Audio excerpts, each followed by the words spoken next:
Salam.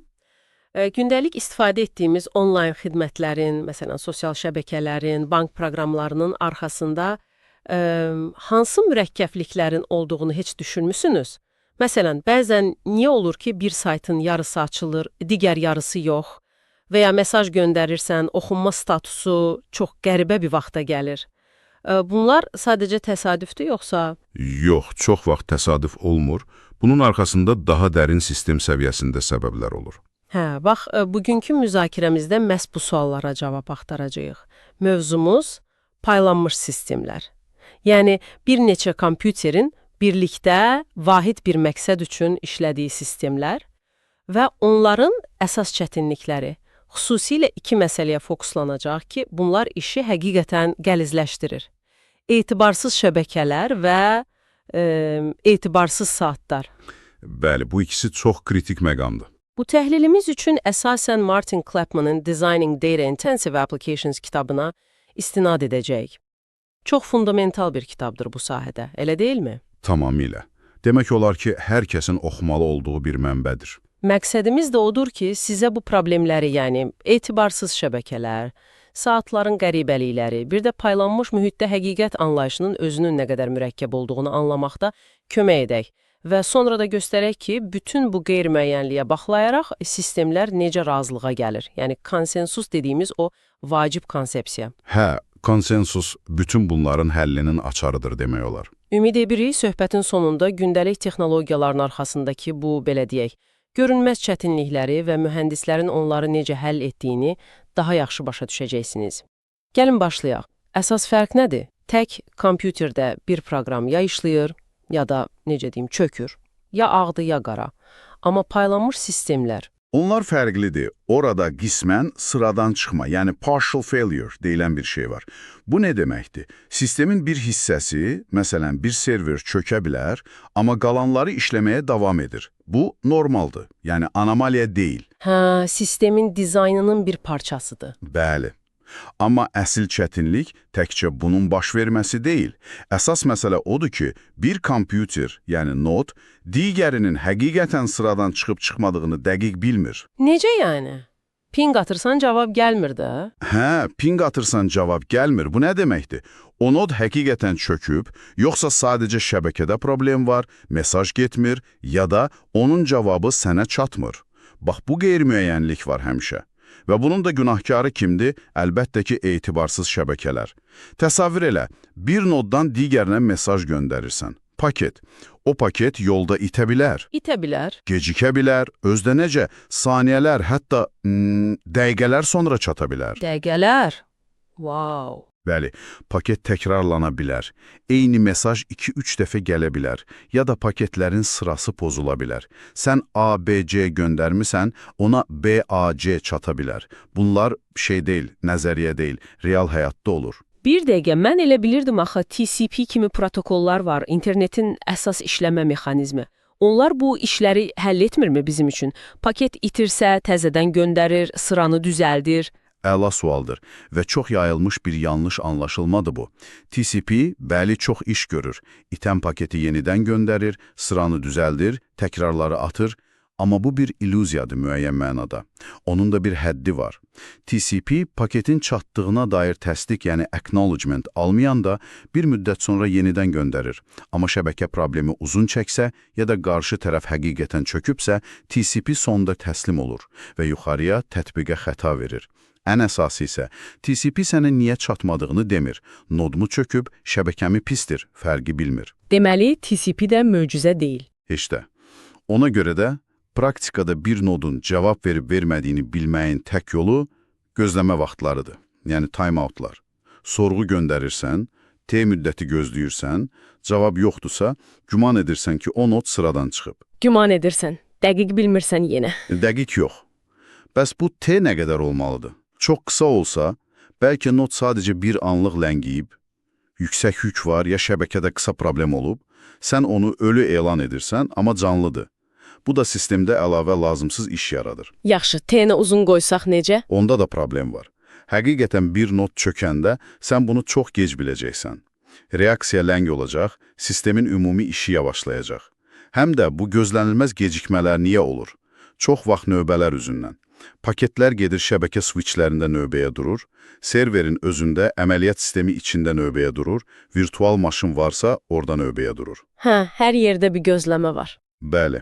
Hətta Clapman kitabda o məşhur lətifəni də xatırladır. Okeanın dibindəki kabeli gəmirən köpək balığı. Köpək balığı ciddi? Yəni, bu real hadisə olub deyəsən. Ekstremal haldır əlbəttə, amma göstərir ki, şəbəkələr nə qədər gözlənilməz ola bilər. Yaxşı, şəbəkəyə güvənmək olmaz, bu aydındır. Bəs zaman, saatlar, heç olmasa hər kompüterin öz saatına inanmaq olar da, yoxsa saat dəqiq bir şeydir axı? Kaş ki elə olaydı. Təəssüf ki, paylanmış sistemlərdə saatlar da baş ağrısıdır. Onlar da etibarsızdır. Bax, iki cür əsas saat var. Biri günlük saat, yəni adi divar saatı kimi, real vaxtı göstərməyə çalışır. Hə, bizim bildiyimiz saat. Bəli. Amma bu saatlar necə sinxronlaşır?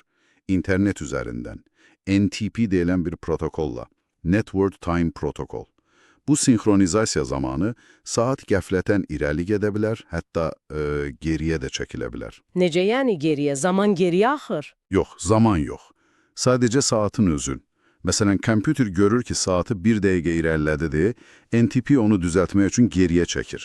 Birdən-birə vaxt 10:30.00-dan olur 10:29.00, bir də o əlavə saniyələr, leap seconds məsələsi var. Yer kürəsi qeyri-bərabər fırlanır deyə, bəzən 1 dəqiqə 61 saniyə olur.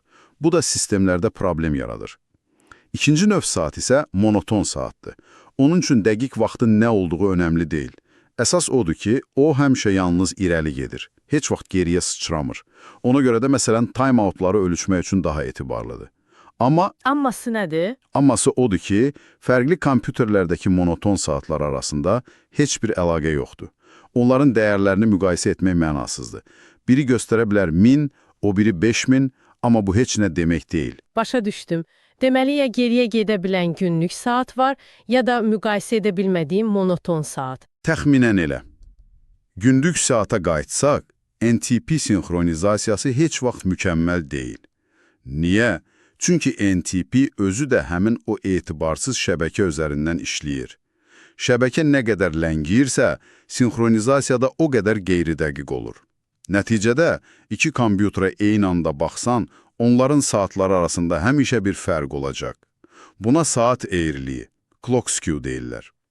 Hətta elə qəribə şeylər olur ki, şəbəkə ləngiməsi və saat fərqi üst-üstə düşəndə bir mesaj qəbul edən kompüterin saatına görə göndərən kompüterin saatından əvvəl çatmış kimi görünə bilər. Necə yəni? Mümkündür bu? Mümkündür, çünki saatlar dəqiq deyil. Bu çox ciddi problem yarada bilir. Məsələn, hadisələrin ardıcıllığını müəyyən etməkdə. Bax, bir çox paylanmış verilənlər bazası var, məsələn Cassandra. Orada bəzən konflikti həll etmək üçün ən son yazılan qalib gəlir prinsipi işləyir. Last Write Wins, LWW. Yəni, kim axırıncı yazıbsa, onunki qalır? Bəli. Zaman damğasına baxırlar, hansı daha böyükdürsə o qalır. İndi təsəvvür elə, sən Bakıda bir məlumatı dəyişdin, eyni anda Londondakı biri də eyni məlumatı dəyişdi. Amma London serverinin saatı tutaq ki, cəmi 2 saniyə geridədir, sənin daha yeni olan dəyişikliyin ora çatanda onun zaman damğası köhnə görünəcək və sənin işin, sənin datan səssizcə itəcək. Aman Allahım! Sadəcə saat fərqinə görə. Bəli, sadəcə ona görə. Buna görə də zaman damğalarına, kort orana güvənmək təhlükəlidir. Ardıcıllıq üçün daha etibarlı yollar var. Məsələn, məntiqi saatlar, Lamport saatları kimi. Amma onlar da real vaxtı ölçmür. Sadəcə bundan əvvəl oldu əlaqəsini tutur. Deməli, vəziyyət belədir, şəbəkə etibarsız, nə vaxt nə çatacaq bilinmir, saatlar qəribədir, ərkli şeylər göstərir, hətta geriyə gedir. Belə bir mühitdə bir kompüter, bir nod, ümumiyyətlə nəyin həqiqət olduğunu, sistemin vəziyyətinin nə olduğunu necə anlasın? Sanki hər kəs başqa bir aləmdədir. Nə bilir? Ancaq ona mesajla gələni bilir. Ortaq bir yaddaş, hər kəsin baxıb görəcəyi bir həqiqət lövhəsi yoxdur. Və dediyimiz kimi, cavab gəlməyəndə bilmirsən problem şəbəkədədir yoxsa nodun özündə. Yəni nodlar həmişə qeyri-kamil, köynəlmiş, bəzən də ziddiyyətli məlumatlarla işləyir. Bəs onda həqiqət nədir? Necə müəyyən olunur? Ən çox yayılmış üsul çoxluğun rəyinə əsaslanmaqdır.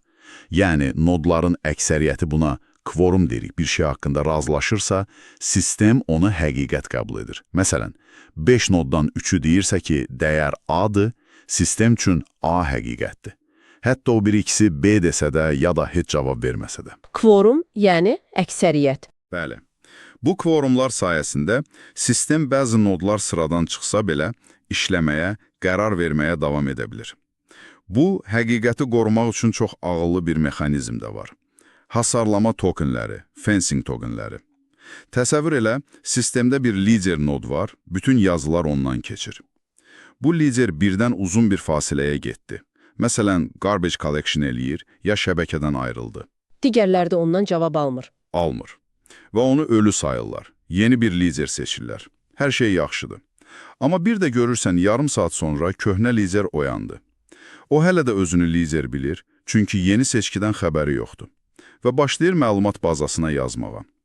Eyni vaxtda yeni lider də yazır. Olur 2 lider. Xaos. Bəli, bu fəlakət olardı. Hasarlama tokenləri bunun qarşısını alır. Hər dəfə yeni lider seçiləndə ona artan bir nömrə verilir. Token. Məsələn, birinci liderin tokeni 1 idi, ikincinin 2, üçüncünün 3. Lider hər dəfə datanı yazanda öz tokenini də göndərir. Data ambarı da çox sadə bir qayda ilə işləyir.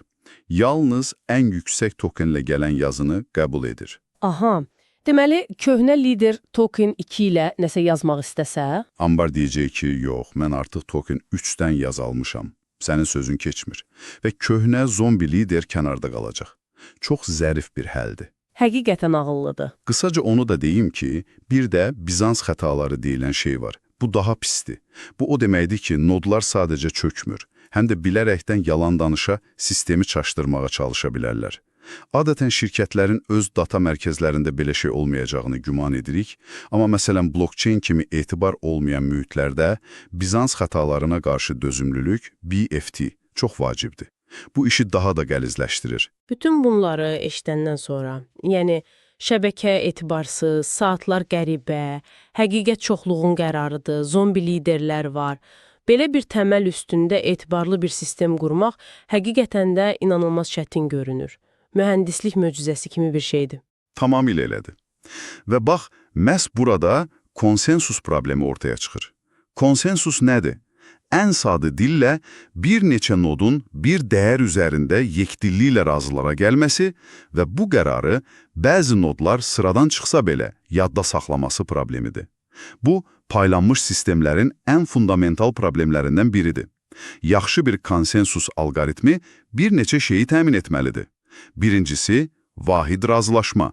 2 nod fərqli qərar verməz. İkincisi, bütövlük. Bir nod qərar verdisə, fikrini dəyişməz. Üçüncüsü, etibarlılıq. Qərar ancaq təklif olunan dəyərlərdən biri ola bilər. Alqoritm özündən dəyər uydurmur. Və dördüncüsü, sonlanma. Sağlam qalan hər nod sonda mütləq bir qərara gəlir. Bu sonuncu, yəni sonlanma, həmişə təmin olunur. Adətən yalnız nodların əksəriyyəti, yəni kvorum işlək qaldıqda təmin olunur. Amma ilk üçü razılaşma, bütövlük, etibarlılıq, bunlar təhlükəsizlik xüsusiyyətləridir. Onlar hətta kvorum itsə belə pozulmamalıdır. Sadəcə sistem yeni qərar verə bilməz, ilişib qalar. Bu konsensus fundamental səslənir. Bəs əvvəl danışdığımız lider seçimi ilə, ya da məsələn bank köçürməsi kimi şeylərlə necə bağlıdır? Çox sıx bağlıdır. Əslində, o problemlərin çoxunun həlli konsensusa əsaslanır. Götürək lider seçimini. Dedik axı, eyni anda ancaq bir lider olmalıdır ki, beyin bölünməsi, split brain olmasın.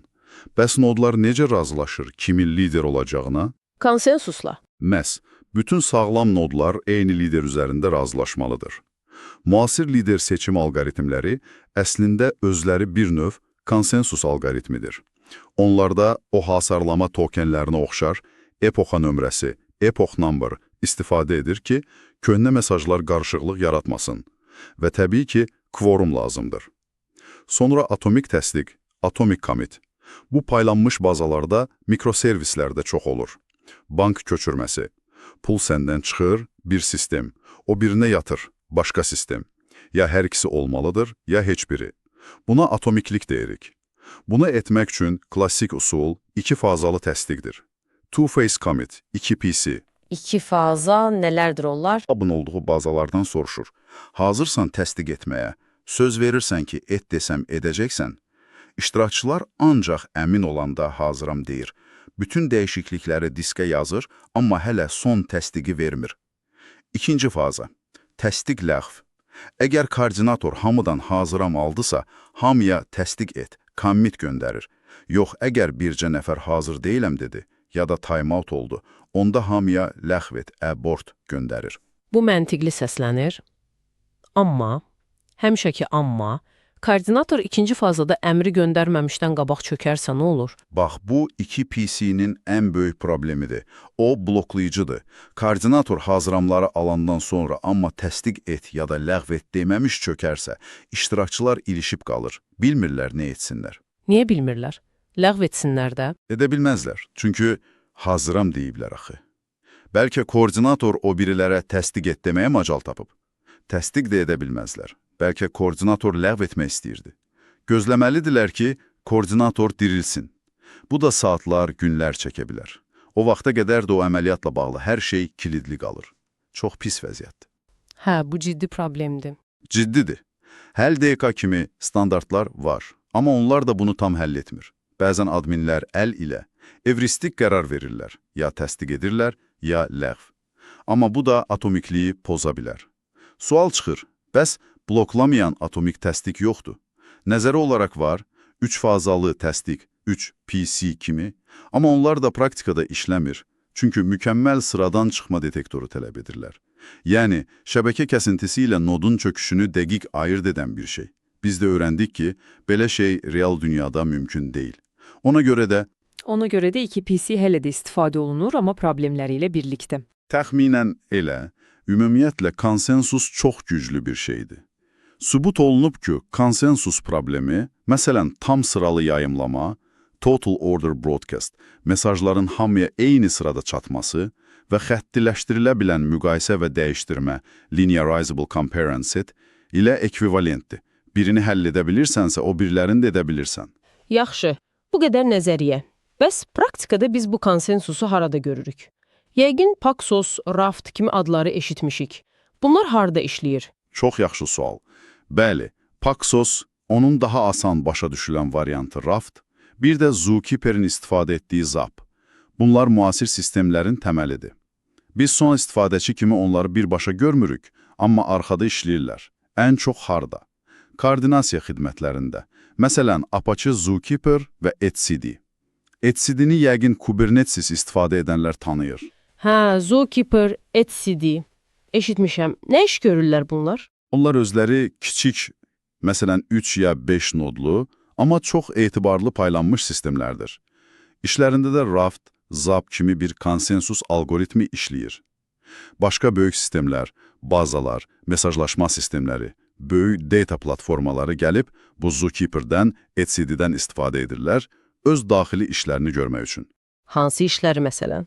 Məsələn, paylanmış kilidlər.